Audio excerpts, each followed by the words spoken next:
Hooked on Christmas.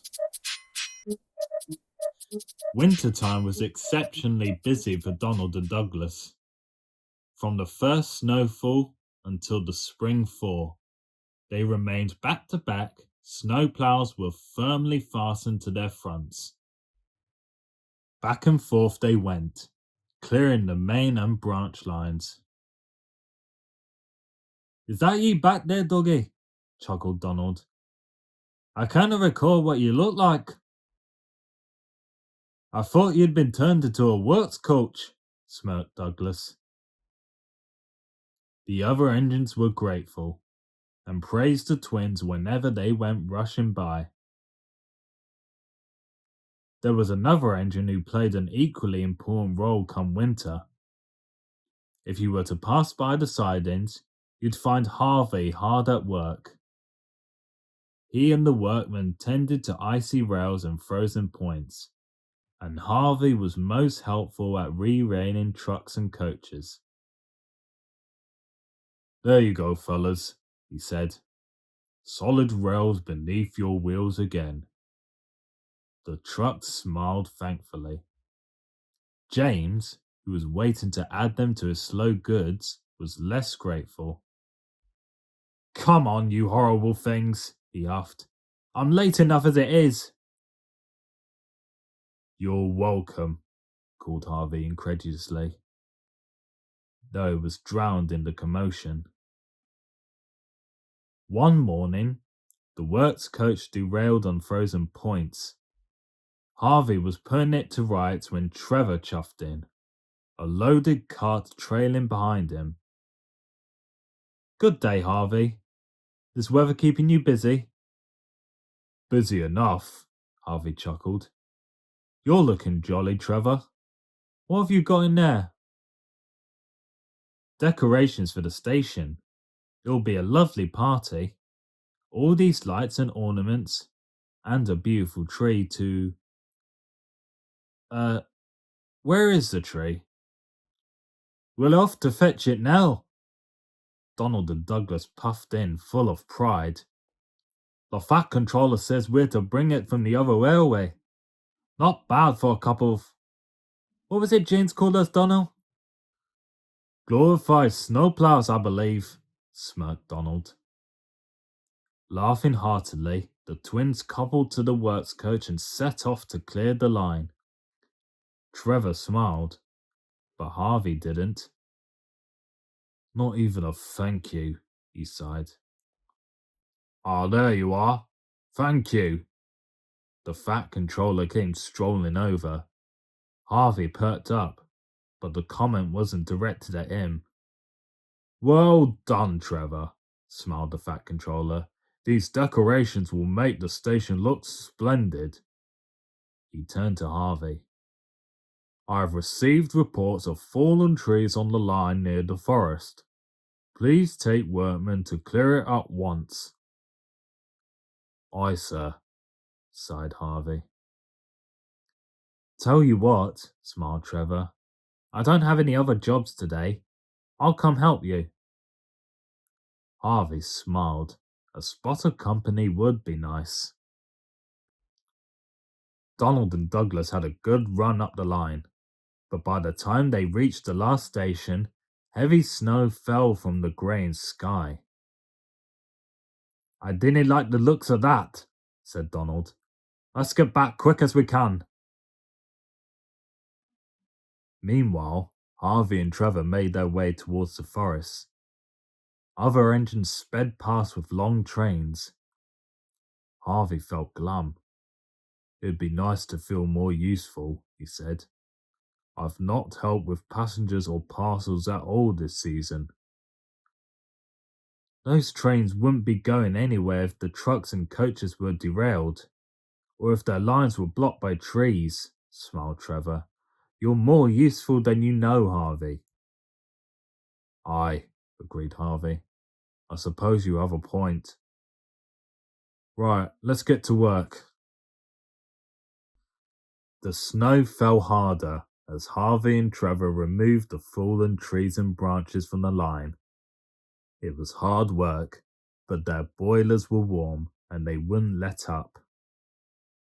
They were nearly finished when the foreman spoke. "There's a damaged tree close to the line. It's still standing, but its trunk is cracked and uprooted. One hard gust and it'll block the track. We might as well bring it down while we're here." A chain was wrapped around the trunk and fastened to Harvey's hook. He pulled with all his might. "Nearly there," he panted. Finally, with a creak, the tree began to fall, but not in the direction they'd hoped. With a crash, it came to rest on the tracks. Everyone was speechless, even more so when a pair of whistles sounded in the distance. "It's Donald and Douglas," cried Harvey. "They won't see the tree with all this snow."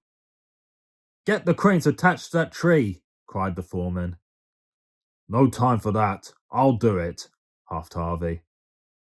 Harvey hooked onto the tree. It was thick and heavy, but slowly it began to lift. Trevor whistled to alert the twins.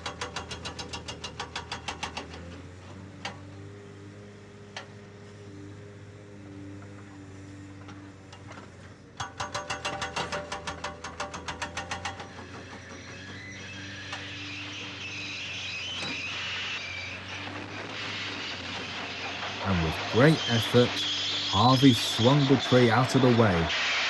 He was just in time as Donald and Douglas slid past with screeching brakes. There was silence. The twins noticed the tree, just clear of the line. "Thank you, Trevor," gasped Donald. "Don't thank me. Harvey cleared the tree. You'd be off the rails were it not for him." "A raw wee engine you are, Harvey," smiled Douglas. Harvey was about to reply when he noticed an empty flatbed coupled between Douglas and the work coach. "Pardon me, you two, but where's the tree?"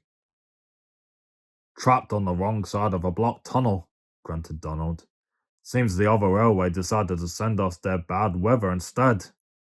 Ugh, the fat controller won't be happy." "Oh, I think he will," smiled Harvey. Quickly, the breakdown cranes lowered the fallen tree onto the flatbed. When it was secure, Harvey, Trevor, and the twins set off for the big station. The snowfall lessened as they travelled along, and soon they were welcomed in with a chorus of whistles.